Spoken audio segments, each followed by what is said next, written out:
Hello, good morning everyone. Myself Aman Kochar, your counseling psychologist.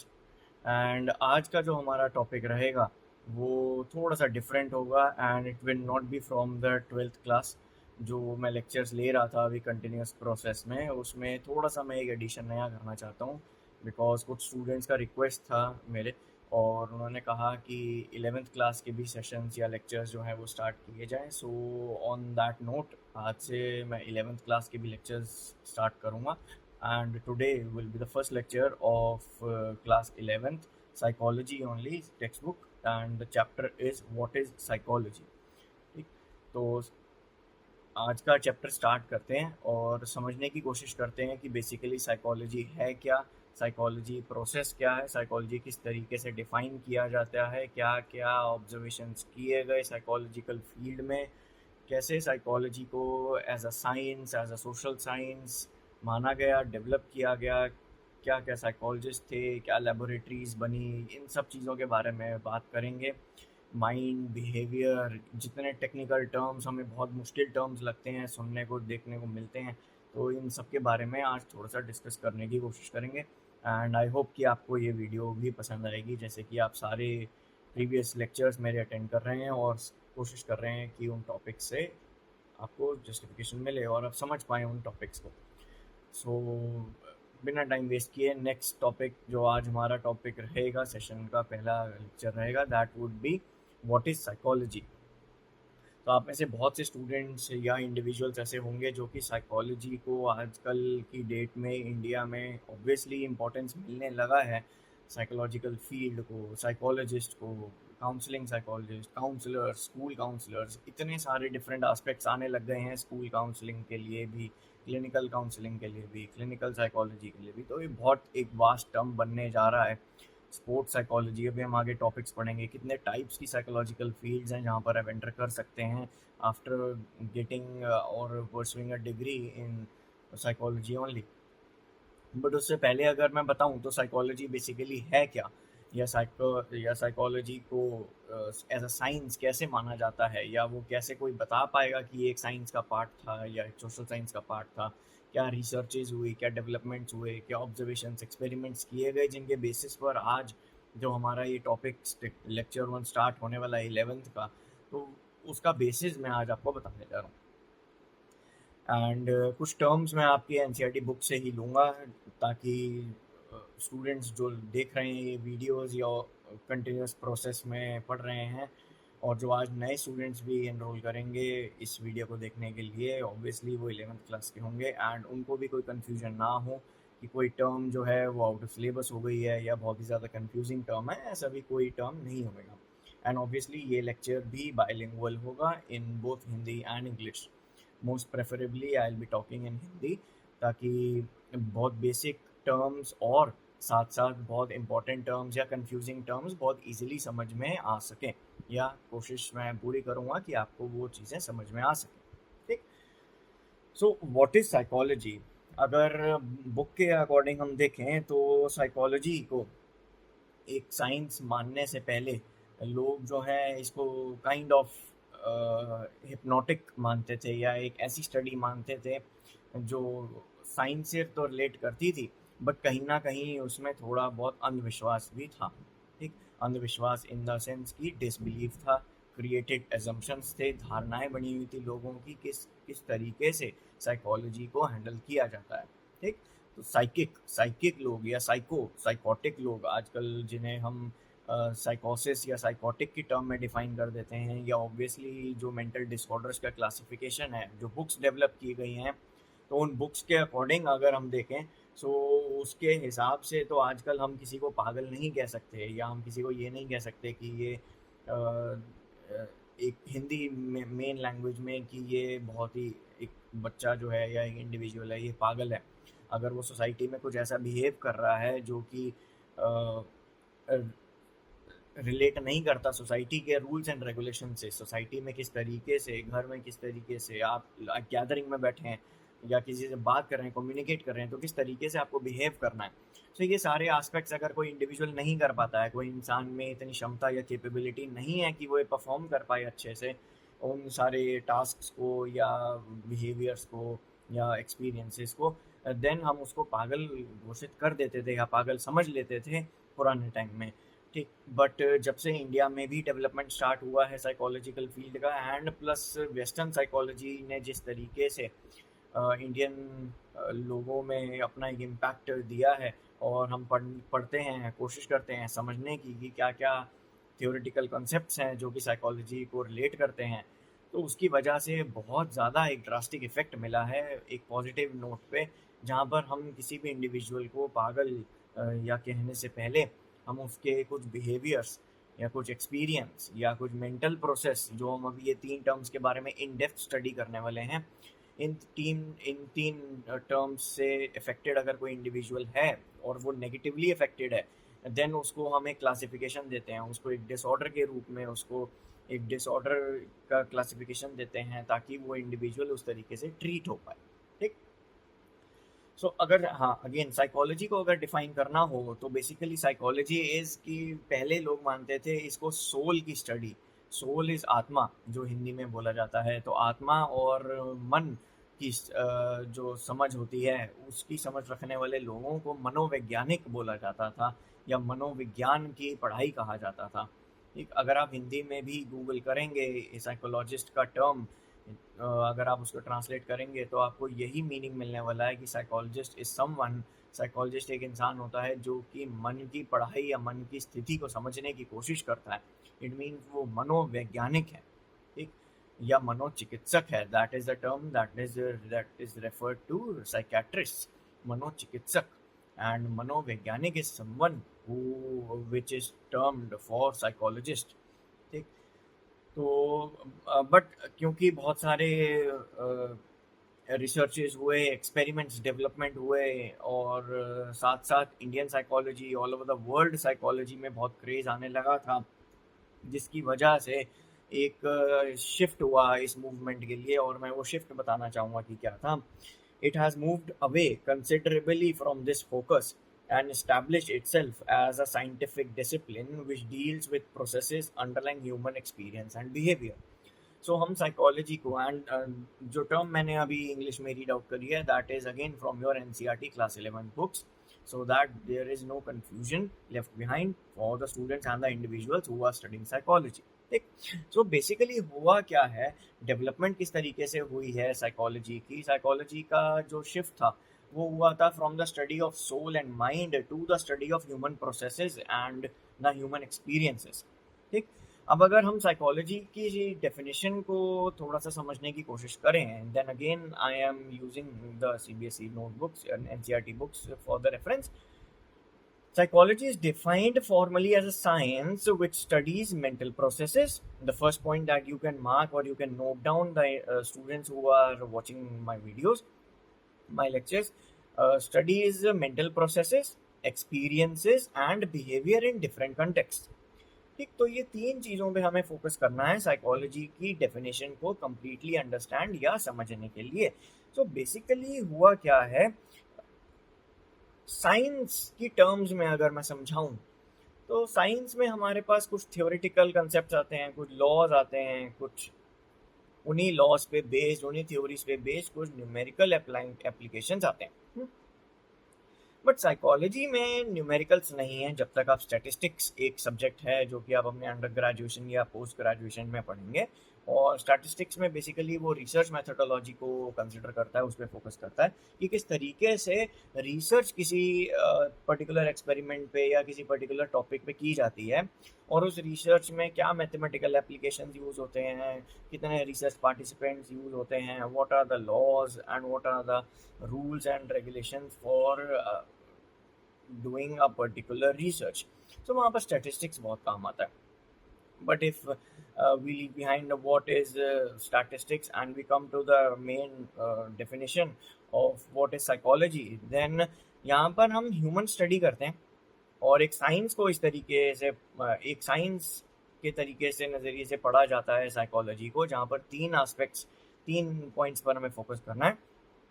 The first one is the mental processes, the second is the experience, and the third is the behaviour in different context. यहाँ पर different context लिखना बहुत ही ज़रूरी था, because अगर experience किसी individual को होता है, कोई बिहेवियर को इंडिविजुअल करता है, या किसी तरीके का एक इंडिविजुअल को मेंटल प्रोसेस करना पड़ता है, कुछ सोचना पड़ता है या कुछ लर्न करना पड़ता है, कुछ अंडरस्टैंड करना पड़ता है, then these are the terms that are accumulated in an umbrella term known as mental process. So the first mental process को अगर हम पढ़ते हैं, when we say experiences are internal to the experiencing person, then we refer to states of consciousness or awareness or mental processes. अब ये एक बहुत ही ज़्यादा डिटेल में टर्म समझाने के लिए यहाँ पर आ चुकी है कि मेंटल प्रोसेस होता क्या है। एंड मेंटल प्रोसेस को दो और नाम से भी जाना गया है, जैसा बुक में भी लिखा है, कॉन्शियसनेस एंड अवेयरनेस।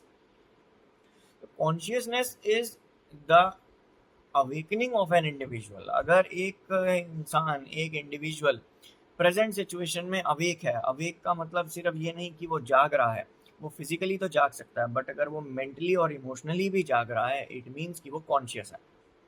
इसका मतलब कि उस सिचुएशन में, उस कंटेक्स्ट में या उस दौरान उस इंडिविजुअल के साथ कुछ अच्छा हो रहा है, कुछ बुरा हो रहा है, और अगर वो उन सबको अलग कर पाता है, बता पाता है कि क्या सही था और क्या गलत था, इट मीन्स रेशनल थिंकिंग। अगर आप मेरे प्रीवियस लेक्चर्स 12th के पढ़ेंगे तो आई नो कि वो 11th और 12th का थोड़ा सा कंफ्यूजन क्रिएट कर सकता है, बट स्टिल अगर आप मेरा एक लेक्चर अटेंड करेंगे, that was I guess the second lecture in which I talked about what is the term meant by rational thinking.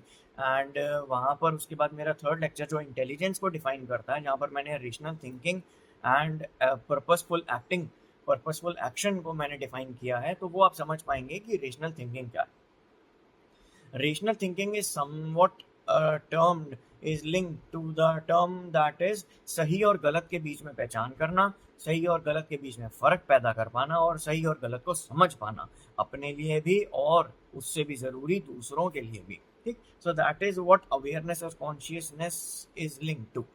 But again consciousness is not something कि हमें सब कुछ पता चल गया, हमारे साथ क्या हो रहा है, और उस होने से बस हमें वी कुड अंडरस्टैंड दैट, हाँ हम ये चीज़ समझ गए कि हमारे सिचुएशन में क्या चीज़ हो रही है, हमारे कंटेक्स्ट में क्या है, हमारे आसपास कौन लोग हैं, किस तरीके की बातें कर रहे हैं, हमारे बारे में बातें कर रहे हैं, नहीं किसी और के बारे में बातें कर रहे हैं, नहीं, ये सारे टर्म्स तो कॉन्शियसनेस जाना जाता है, समझा जाता है। But consciousness is a way deeper than that.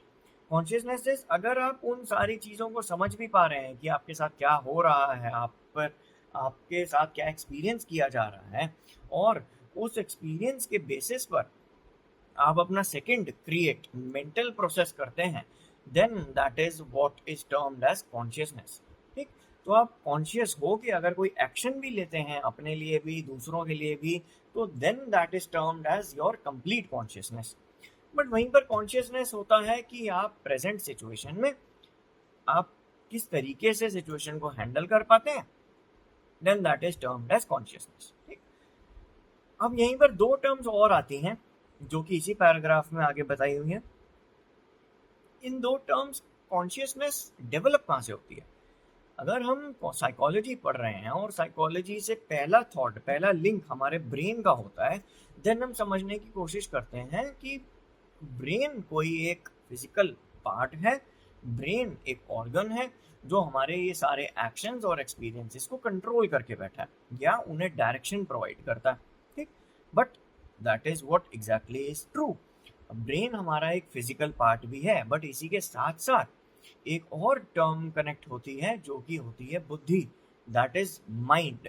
ठीक, तो माइंड यानी कि बुद्धि का सही ढंग से इस्तेमाल करना और चेतना में रहना। चेतना इज कॉन्शियसनेस। अगर आप किसी चीज़, किसी सिचुएशन में बहुत ही ज़्यादा कॉन्शियस हैं, अटेंटिव हैं, देन आप उस डिसीजन या उस बिहेवियर को ईजिली मैनेज कर पाएंगे, उस सिचुएशन को ईजिली अपने चारों तरफ मैनेज कर पाएंगे, और दूसरों के लिए भी वो सिचुएशन मैनेजेबल बन जाएगी। बट अगेन इन दो बातों में, इन दो चीज़ों में बहुत ही ज़्यादा डिफरेंस है कि ब्रेन और माइंड क्या है। ठीक, अगर मैं ब्रेन की बात करूं तो ब्रेन बेसिकली एक फिजिकल ऑर्गन है जो कि हमारे upper most corner, upper part of the head में रिसाइड करता है, हमारे स्कल में वो रिसाइड करता है। और ब्रेन का कंसेप्ट, ब्रेन का जो वर्किंग है, वो बेसिकली हम आगे आने वाले 11th के ही चैप्टर्स में और 12th के भी चैप्टर्स में आगे पढ़ेंगे कि पूरी बॉडी में हमारा एक सिस्टम, जैसे डाइजेस्टिव सिस्टम या ऑर्गेनिक, हमारे पास डाइजेस्टिव सिस्टम होता है, या हमारे पास कार्डियोवैस्कुलर सिस्टम होता है, कार्डियक सिस्टम होता है, ऐसे सिमिलरली हमारे पास एक और सिस्टम होता है जिसे हम कहते हैं nervous system, that is related to the nerves. Nerves में हमारे पास ट्रैवल करते हैं कुछ न्यूरोट्रांसमीटर्स। न्यूरोट्रांसमीटर्स बेसिकली कुछ केमिकल्स होते हैं जो कि हमारा ब्रेन स्प्रेड करता है, जो कि हमारा ब्रेन ट्रैवल करवाता है to all the directions, and जिसकी वजह से हमारा ब्रेन एक्शन कर पाता है या बिहेव कर पाता है एक पर्टिकुलर माइंड, बुद्धि के साथ, एक इंटेलेक्ट के साथ। इंटेलेक्ट इज बुद्धि, the mind, the concept which is not physical, जो कि एक फिजिकल ब्रेन की तरह, फिजिकल पार्ट की तरह नहीं दिखाई देगा, but still it resides in our mental capacity. ठीक, mind emerges and evolves as our interactions and experiences in this world get dynamically organized in the form of a system which is responsible for the occurrence of various mental processes. तो mind basically होता क्या है, mind connect करता है हमारे behaviour को, mind connect करता है हमारे पास्ट एक्सपीरियंसेस को, एक्सपीरियंसेस जिनको हम आगे अभी पढ़ने वाले हैं, the next important term in the definition of psychology. The first one was mental process, the second is the experience, the third is the behaviour. ठीक, तो अभी हम फर्स्ट पार्ट को डिफाइन कर रहे हैं, मेंटल प्रोसेसेस को, जहाँ पर दो सब पार्ट्स हमारे पास डेवलप होते हैं, that is the brain, the functioning of the brain and the functioning of the mind. Brain activities provide the hints or the clues as to how our mind functions. हम कितने conscious हैं, कितने ज़्यादा unconscious हैं, कितने ज़्यादा सब conscious हैं, प्री कॉन्शियस हैं, ये सारे टर्म्स मैं आगे डिफाइन करूँगा, जिसमें अभी तक आपको हो सकता है बहुत ज़्यादा कन्फ्यूजन हो रही हो, बहुत सारी टर्म्स डेफिनेशंस आपने पढ़ी हो ऑनलाइन, जिनको पढ़कर भी आपको हो सकता है ये कंसेप्ट क्लियर ना हो, उस पर कुछ क्लैरिटी ना आए। मैं कोशिश करूँगा कि मैं ये सारे टर्म्स आपको इन डेप्थ समझाने की कोशिश करूँ with my personal experience of taking sessions of the clients, of the patients who are suffering from these mental processes, who are suffering from behavior problems, who are suffering from their past experiences. So ये सारी चीज़ें मैं define करूँगा, explain करने की कोशिश करूँगा आगे अपकमिंग लेक्चर्स में। But the consciousness of our own experiences and mental processes are much more than the neural or brain activities. यहाँ पर एक कंसेप्ट आता है जो कि एक साइकोलॉजिस्ट हो सकता है, आपने फर्स्ट चैप्टर में, या अगर आप इस साइकोलॉजी वर्ल्ड में, आई वुड से द साइकोलॉजिकल वर्ल्ड, आप अगर एंटर कर रहे हैं साइकोलॉजिकल वर्ल्ड में, तो आपने एक साइकोलॉजिस्ट जो कि साइको एनालिस्ट थे, जिनके बारे में आपने हो सकता है अभी तक सुना हो, पढ़ा ना हो, उनका नाम था सिगमंड फ्राइड। और सिगमंड फ्राइड बेसिकली एक साइको एनालिस्ट थे जिन्होंने पास्ट एक्सपीरियंस को स्टडी करने की कोशिश करी थी, और उन्होंने ये टर्म दिया था कि अगर हम अपने पास्ट में डिग इन करते हैं, पास्ट को समझने की कोशिश करते हैं, पास्ट में क्या चीज़ें घटी, क्या इंटरेक्शंस हुए, क्या एक्सपीरियंसेस हुए, उन सबको पढ़ने की कोशिश कर सकते हैं, समझने की कोशिश कर सकते हैं, देन वी कैन कंक्लूड कि हमारा प्रेजेंट किस तरीके से इफेक्ट कर रहा है और हमारा फ्यूचर किस तरीके से बन सकता है from our past only. So that was the term that was defined by psychoanalyst, the very famous psychoanalyst Sigmund Freud. Sigmund Freud की एक बुक है the interpretation of the dreams. I don't know कि आप में से कितने students या individuals उस बुक के बारे में जानते हैं. अगर नहीं जानते हैं तो आज ही सर्च करिएगा, पढ़िएगा, कोशिश करिएगा. इंटरनेट पे आई गेस अवेलेबल है, the interpretation of the dreams, जहाँ पर उन्होंने एक टर्म बहुत ही फेमस, एक सेंटेंस दिया था, एक उन्होंने कोट दिया था, the road to the unconscious is your dreams. तो जहाँ पर हमारे सपने कहाँ से डेवलप होते हैं, हम कोई भी बिहेवियर बता सकते हैं, कोई भी एक फिजिकल बिहेवियर जो आपके कॉन्शियसनेस में हो रहा है, आपके सामने हो रहा है, या आप कर रहे हैं, किसी इंसान पे कोई बिहेव कर रहे हैं, कि किसी तरीके से आप एक पर्टिकुलर बिहेवियर करते हैं, ये सारी चीज़ें, सारी टर्म्स आप विजिबल समझ सकते हैं, विजिबली आपके सामने प्रूफ है उस चीज़ का, एविडेंस है, ठीक। बट ड्रीम्स का एविडेंस क्या है, ड्रीम्स कहाँ से आती हैं, ठीक। तो उस चीज़ के बारे में सिगमंड फ्राइड ने एक पूरी बुक में समझाने की कोशिश करी थी, the interpretation of the dreams, ठीक। नाउ उस बुक के बारे में ज़्यादा ना आगे इन डिटेल पढ़ते हुए, बिकॉज सिगमंड फ्राइड इतने फेमस साइकोएनालिस्ट थे कि अगर उनके बारे में पढ़ने जाएं, उनके बारे में रिसर्च करें, उनके बारे में स्टडीज़ जो उन्होंने करी, सो वो स्टडीज़ तो हम आगे पढ़ेंगे obviously in the 11th and 12th as well, but उनकी स्टडीज़ को अगर एक लेक्चर में कंपाइल करना हो, so that is impossible. It is similarly impossible to interpret how, from when and where the dreams occur, ठीक है। तो वो उतना ही मुश्किल हो जाएगा कि अगर सिगमंड फ्राइड की स्टडीज़ को समझा जाए या समझने की कोशिश की जाए। But the consciousness of our experiences and mental processes are much more than the neural or brain activities, ठीक। तो हमारी ये जो न्यूरल एक्टिविटीज़ हैं, जैसा मैंने अभी डिस्क्राइब किया था, हमारे ब्रेन में न्यूरोट्रांसमीटर्स होते हैं, जो कि कुछ हार्मोन्स, कुछ केमिकल हार्मोन्स जिनके बारे में आप पढ़ेंगे, जैसे कि गाबा रिसेप्टर्स होते हैं, और हमारे पास बहुत सारे और हार्मोन्स डेवलप किए जाते हैं, dopamine, oxytocin and norepinephrine and epinephrine. तो ये बहुत सारे हमारे पास जो न्यूरोट्रांसमीटर्स हैं, इनमें कुछ केमिकल्स होते हैं जो इलेक्ट्रिक सिग्नल्स प्रोड्यूस करवाते हैं हमारे ब्रेन से, जिसकी वजह से, जिसके डायरेक्शन मिलने की वजह से हमारा ब्रेन या हमारा माइंड वर्क करता है। मेंटल प्रोसेस में हमारे पास आता है रिमेम्बरिंग, किसी चीज़ को याद करना, किसी चीज़ को याद रखना, दैट इज़ लर्निंग, किसी चीज़ को समझना, दैट इज़ नोइंग, किसी चीज़ को, किसी सिचुएशन को, किसी इंसान के बिहेवियर को परखना, that is perceiving, feeling are of interest to psychologist. तो साइकोलॉजिस्ट अगर इन टर्म्स पे, इन स्पेसिफिक फील्ड एरियाज पे काम करते हैं, देन हम कह सकते हैं कि वो उनके मेंटल प्रोसेसेस पर वर्क कर रहे हैं। उसी के साथ साथ they also study these processes to understand how the mind works, किस तरीके से माइंड काम करता है, किस तरीके से माइंड जो है वो ब्रेन के ऑर्डर्स को मानने की कोशिश करता है, और साथ ही साथ इम्प्रूव करवाता है हमारे उस ब्रेन की कैपेसिटी को, हमारे इस ब्रेन के रिमेम्बरिंग के पार्ट को, हमारे उस ब्रेन के लर्निंग के प्रोसेस को। नेक्स्ट अगर हम बात करें तो वो है, साइकोलॉजिस्ट ने एक और टर्म डिफाइन किया था जो था एक्सपीरियंस, ठीक।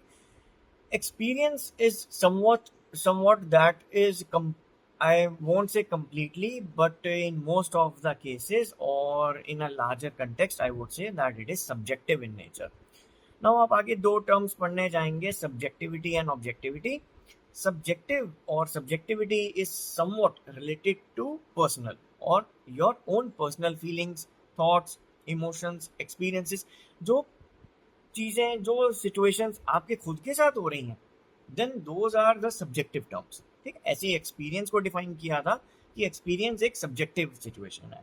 एक हर इंसान का किसी ना किसी एक सिचुएशन, एक इवेंट या एक इंसान को लेके डिफरेंट पर्सपेक्टिव हो सकता है, डिफरेंट अंडरस्टैंडिंग हो सकती है, डिफरेंट थिंकिंग हो सकती है, और वहीं पर उसका एक एक्सपीरियंस डेवलप हो सकता है, ठीक, जिसको वो इंसान चाह कर भी और ना चाह कर भी, दोनों चीज़ों से आइदर वॉलंटरली और इनवॉलंटरली स्टोर करता है या रिमूव करने की कोशिश करता है, ठीक।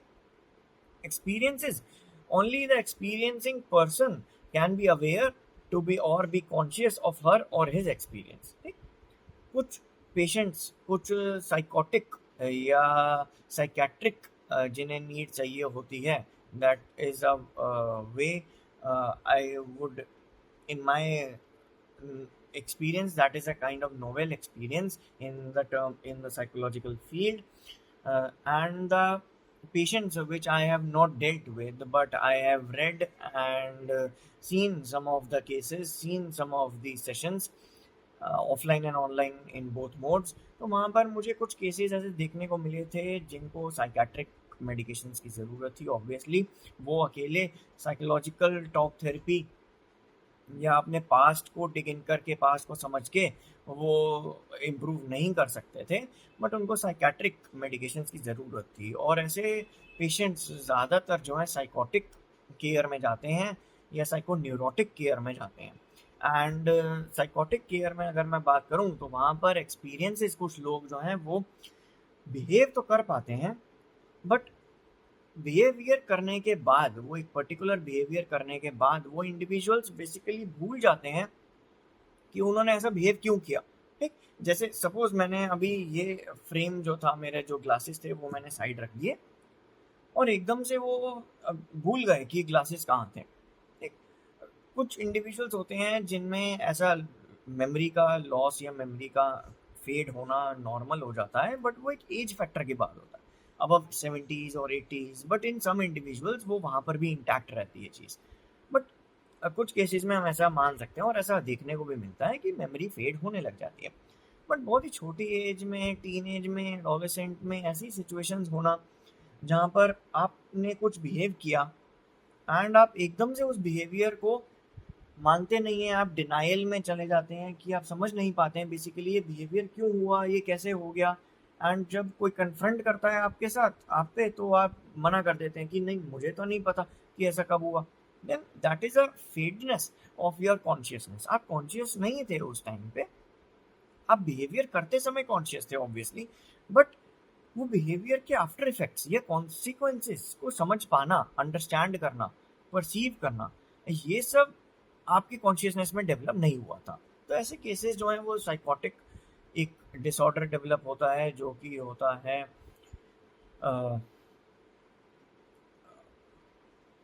Schizophrenia and post traumatic stress disorder, PTSD जिसको बोला जाता है, एक टाइप का एंजाइटी डिसऑर्डर है।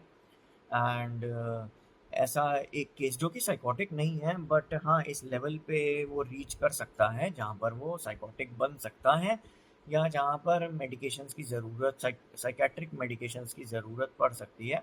That is of the complex PTSD और मेजर डिप्रेसिव डिसऑर्डर, एमडीडी।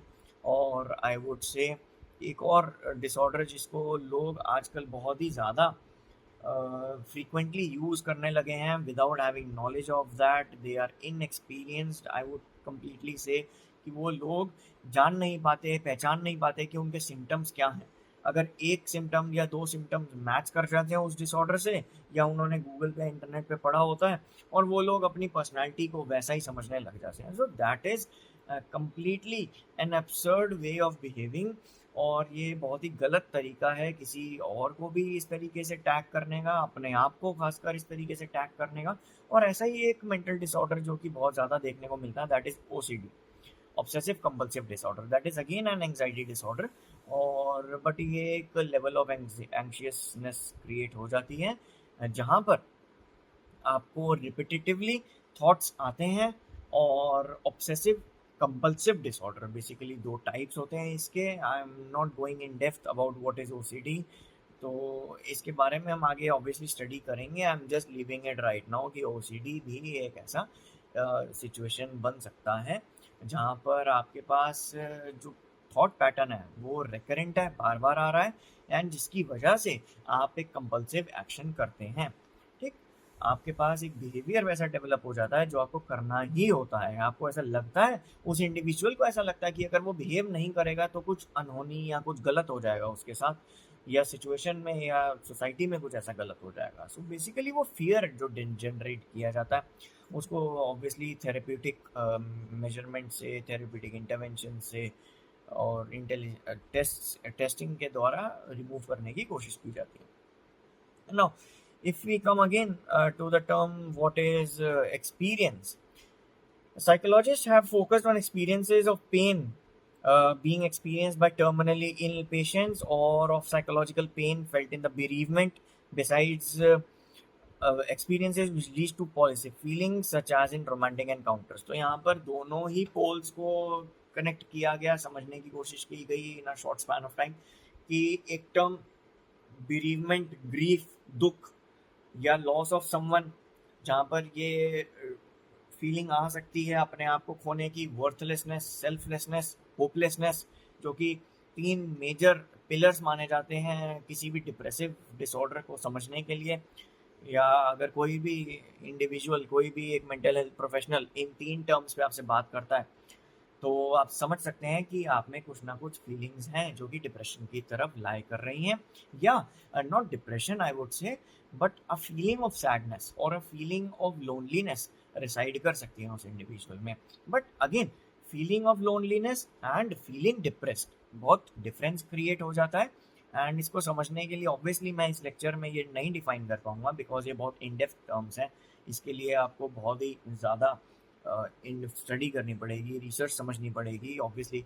आप साइकोलॉजिकल सिचुएशंस अगर समझ पाएँ उस कंडीशन में, बिकॉज अभी आपका ये फेज स्टार्ट हुआ है 11th में एज अ साइकोलॉजी सब्जेक्ट, ये आपके सामने ये आया है। सो that is a completely fresh and new start और सब्जेक्ट आई वुड से। तो ये बहुत ही ज़्यादा ओवरवेलमिंग टर्म्स हो सकती हैं अभी, बट स्टिल ये टर्म्स आप नोट डाउन कर सकते हैं कि ये टर्म्स आ सकती हैं, जैसा मैंने बताया। Post traumatic stress disorder, depressive disorder, anxiety disorders, तो ये सारी चीज़ें आ सकती हैं।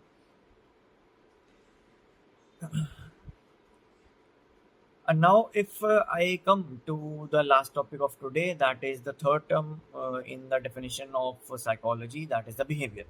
Behavior एक तरीके का रिस्पॉन्स होता है, बिहेवियर एक तरीके का रिएक्शन होता है, जो कि आप किसी इंडिविजुअल के सामने करेंगे या उस सामने वाले इंडिविजुअल के बिहेवियर की वजह से आप जो बिहेवियर करेंगे, दैट इज बिहेवियर। ठीक, सो वो एक रिस्पॉन्स है या रिएक्शन है we make of activities we engage in, जिस एक्टिविटी में हम पर्पसफुली या नॉन पर्पसफुली इन्वॉल्व हैं, वॉलंटियरली इन्वॉल्व हैं, और वहाँ पर हमें अगर कोई काम करना पड़ता है, किसी तरीके का एक्शन लेना पड़ता है, then that can be termed as behaviour. Behaviour 2 तरीके के माने जाते हैं। एक होता है overt behaviour, that is the outward behaviour, जो कि आप बिहेव कर रहे हैं और वो सामने वाला समझ पा रहा है कि आप ऐसा बिहेव कर रहे हैं। ठीक, if you are crying on some situation of your present, past or future, thinking about future, thinking about past, having thoughts about your past, ठीक है, तो वो आपका रोना एक बिहेवियर माना जा सकता है, एक इमोशनल बिहेवियर माना जा सकता है, एक इमोशनल कनेक्ट के साथ बिहेवियर माना जा सकता है। वहीं पर अगर आप किसी सिचुएशन से नाखुश हैं, सैड हैं, दुखी हैं, गुस्से हैं, या आपको कोई बात पसंद नहीं आ रही है, तो आप अपना बिहेवियर जो है टुवर्ड्स एंगर की तरफ लेके चलेंगे। ठीक, तो ये एक नॉर्मल प्रोसेस है जो कि हर इंडिविजुअल करता ही है। एंड प्लस क्योंकि मैं as a counselling psychologist inclined हूँ बिहेवियर एनालिसिस में, तो बिहेवियर को समझने के लिए आई गेस कि मैं अच्छे से आपको समझा पाऊँ, एंड आई गेस कि मेरा समझाया हुआ आपको हेल्पफुल लगे एंड एजुकेशन आपको प्रोवाइड करे एंड आपको हेल्प मदद मिले आपके एग्ज़ाम पॉइंट ऑफ व्यू से। And not only if the exam point of view, in general life भी बिहेवियर या बिहेवियर एनालिसिस, किसी के इमोशंस को समझना, फीलिंग्स को समझना, that is an act of humanity I would से, that is an act of kindness. तो वो एक भावना, वो एक फीलिंग होनी चाहिए एक इंसान में, जो कि हर एक इंडिविजुअल को कॉन्शियस रखने में मदद करती है, कॉन्शियस होने में मदद करती है। ठीक, वो अपने मेंटल प्रोसेस या आई वुड से कि अपने पास्ट एक्सपीरियंस में खोता नहीं है, या पास्ट एक्सपीरियंस में खो के गलत एक्शन नहीं लेता, वो पास्ट एक्सपीरियंस को यूज़ करता है, पास्ट फेलियर्स, पास्ट जो भी उसके साथ अच्छा हुआ उसको यूज़ करता है और उसको आगे फ्यूचर में अप्लाई करता है टुवर्ड्स हिमसेल्फ, हरसेल्फ और टुवर्ड्स अदर्स। ये होता है कोवर्ट बिहेवियर जो मैंने बताया, that is the outwardly seen और sensed by an outward person और एन ऑब्जर्वर। वहीं पर दूसरा एक बिहेवियर होता है ओवर्ट, हाँ, वहीं पर एक बिहेवियर होता है दैट इज कोवर्ट बिहेवियर। ठीक, तो कोवर्ट बिहेवियर क्या है? ओवर्ट बिहेवियर जैसा मैंने आपको समझाया, OVERT, it is spelled like OVERT, overt behaviour that is outward. तो आप इसको ऐसे भी याद रख सकते हैं, the word starts with O in of both the terms, overt and outward. तो वो एक ऐसा बिहेवियर जो कि आउटवर्डली सीन हो सकता है, विजिबल हो सकता है। वहीं पर दूसरा कोवर्ट जो कि कवर्ड होगा। ठीक, तो कवर के साथ कोवर्ट आप याद रख सकते हैं कि वो कैसा बिहेवियर होगा, वो एक ऐसा बिहेवियर होगा जो कि आपके इंटरनल प्रोसेसेस में चल रहा है, ठीक? आपके मन में, आपके ब्रेन में, आपके माइंड में खास करके वो एक बिहेवियर चल रहा है कि फीलिंग ऑफ लोनलीनेस, कि मैं बोर हो रहा हूँ, जो हम कहते हैं कि मैं बोर हो रहा हूँ। आप बोर होना दिखा सकते हो अकेले बैठ के, कोने में कहीं बैठ के रूम में, तो वो एक आपका जो है ओवर्ट बिहेवियर है। बट कहीं पर अगर आप बता नहीं पा रहे, एक्सप्रेस नहीं कर पा रहे, तो वो आपका एक ओवर्ट बिहेवियर माना जा सकता है, ठीक? तो ये दो तरीके के बिहेवियर्स थे जिनके बारे में आज हमने पढ़ा, समझने की कोशिश करी, और समझने की कोशिश करी कि साइकोलॉजी टर्म क्या है, उसको सोल और माइंड की स्टडी से अलग कैसे किया जा सकता है, उसको ह्यूमन प्रोसेस, बिहेवियर और एक्सपीरियंस के बेसिस पे कैसे पढ़ा जा सकता है, माइंड और ब्रेन के डिफरेंस को समझने की कोशिश करी, और साथ ही साथ माइंडफुल प्रोसेस और इंटेलेक्चुअल प्रोसेस को समझना, एक्सपीरियंसेस को समझा, किस तरीके से एक एक्सपीरियंस जो है एक इंसान के साथ माइंड में उसके चल सकता है, उसके पास्ट, कुछ एक्सपीरियंस उसका पास्ट बहुत अच्छा हो सकता है, तो वो पास्ट अच्छा एक्सपीरियंस सोचेगा, एक सोचने की कोशिश करेगा। अगर उसके प्रेजेंट में कुछ बुरा हो रहा है या कुछ अच्छा नहीं हो रहा है उसके अकॉर्डिंग, तो वो क्या करेगा कि अपने पास्ट में जो सिचुएशन अच्छी हुई होती है, कुछ अच्छा उसने किया होता है या उसके साथ कुछ अच्छा हुआ होता है, तो वो उसको सोचने की कोशिश करता है। बट अगेन, क्योंकि ह्यूमन साइकोलॉजी या ह्यूमन थिंकिंग जो है वो हमारे टुवर्ड्स द तीन रिस्पॉन्सेस पे काम करती है, that is the freeze, flight and fight response. तो इन तीन रिस्पॉन्सेस के बेसिस पे हमारे ब्रेन में जो एक्टिविटीज़ चलती हैं, that is towards the negative और फोकसिंग द नेगेटिव, ठीक? सो ये तीन प्रोसेसेस के बेसिस पे कुछ एक्सपीरियंसेस हो सकता है नेगेटिव हो जाए पास्ट में, जिनके लिए इंडिविजुअल जो है ज़्यादा सोचता नहीं है, ठीक? I was reading a book, I would later on discuss the name of the book, and in my upcoming lectures मैं बताऊंगा उस बुक के बारे में, जहाँ पर मुझे एक बहुत ही अच्छी स्टेटमेंट देखने को मिली, और उसको मैं अपनी पर्सनल लाइफ में भी अप्लाई करने की कोशिश करता हूँ, and specially when I am in front of my patients और clients who are dealing with such type of experience problems or past traumatic problems, or they are having stress in their present, but the stress is not at all linked to their present situation and life, but it is linked somewhat to their past, ठीक? So that is what PTSD is, post trauma की वजह से हुआ stress, ठीक? That is the post traumatic stress। तो उसमें experience में क्या होता है पोस्ट ट्रॉमेटिक स्ट्रेस में, कि आप नेगेटिव एक्सपीरियंस को ऑटोमेटिकली आपके ब्रेन में, वो क्योंकि स्टोर्ड होते हैं ब्रेन में, short term long term memories होती हैं, और जिनमें वो शॉर्ट टर्म में, लॉन्ग टर्म मेमोरीज में वो कॉन्शियस या अनकॉन्शियस में आ सकता है, ठीक? उसके बाद हमने पढ़ा बिहेवियर्स जो कि कोवर्ट और ओवर्ट थे, और ये एक ऐसी रिस्पॉन्स या एक ऐसा रिएक्शन होता है जो कि आप एंगेज हो जाते हो किसी एक्टिविटी को करने के लिए। So that is all from my side today, for today, और आई होप कि आपको आज का लेक्चर हेल्पफुल लगे, आपके एजुकेशन में कुछ पर्पस दे, एंड आपको इससे मदद मिले।